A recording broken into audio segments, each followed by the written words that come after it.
हनुमान जी की कथा भारतीय संस्कृति का अभिन्न हिस्सा है, जो भक्ति, साहस, ज्ञान और निष्ठा का प्रतीक मानी जाती है। ये कथा मुख्य रूप से रामायण के सुंदर कांड में वर्णित है, जिसमें हनुमान जी के जन्म, बाल्यकाल, श्री राम से भेंट, सीता माता की खोज, लंका दहन और राम रावण युद्ध में उनके योगदान का विस्तृत विवरण मिलता है। हनुमान जी का जन्म अंजना और केसरी के घर हुआ था। अंजना को एक बार शिवजी का आशीर्वाद प्राप्त हुआ था, जिसके फलस्वरूप हनुमान जी का जन्म हुआ। एक अन्य कथा के अनुसार अंजना को पुत्र प्राप्ति के लिए तपस्या करते हुए वायु देवता का आशीर्वाद मिला था, जिसके परिणाम स्वरूप हनुमान जी का जन्म हुआ। बाल्यकाल की शरारतें। बाल्यकाल में हनुमान जी अत्यंत चंचल और साहसी थे। एक दिन उन्हें भूख लगी और उन्होंने सूर्य को फल समझकर उसे निगलने के लिए आकाश में छलांग लगा दी। इंद्रदेव ने उन्हें वज्र से प्रहार किया, जिससे उनका जबड़ा टूट गया और वे हनुमान कहलाए। इस घटना के बाद वायु देवता ने क्रोधित होकर वायु का संचार रोक दिया, जिससे देवता उन्हें वर देने के लिए बाध्य हुए। ब्रह्मा, इंद्र, सूर्य, वरुण, यम, कुबेर, शिव और विश्वकर्मा ने उन्हें अमृता, वज्र से अप्रभावित रहने, शास्त्रों का ज्ञान, जल से अभयता, यमदंड से अवध्यता, गदा से निःशंकता, प्रमत्त और अजेय योद्धाओं से जय प्राप्ति और अस्त्र शस्त्र से अप्रभावित रहने का वरदान दिया। श्री राम से भेंट और सुग्रीव से मित्रता। वनवास के दौरान श्री राम और लक्ष्मण सीता माता की खोज में निकले थे। ऋष्यमूक पर्वत पर उनकी मुलाकात सुग्रीव से हुई, जो अपने भाई बाली से शरण में थे। सुग्रीव ने हनुमान जी को राम और लक्ष्मण का परिचय लेने भेजा।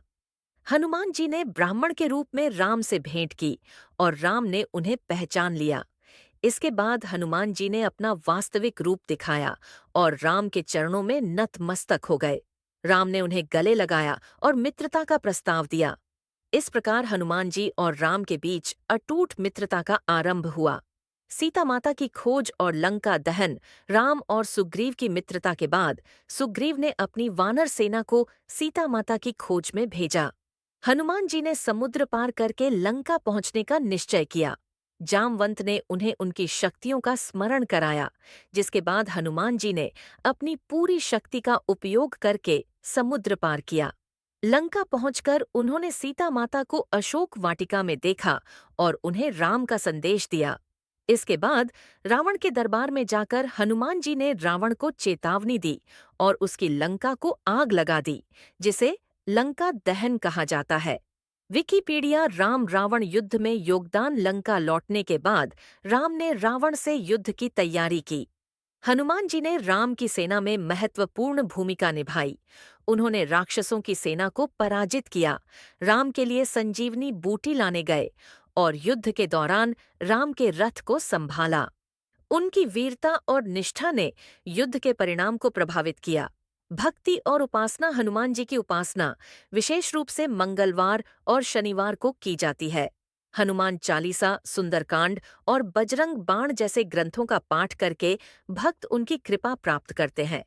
हनुमान जी की पूजा से मानसिक और शारीरिक बल में वृद्धि होती है और वे भक्तों के सभी संकटों का नाश करते हैं।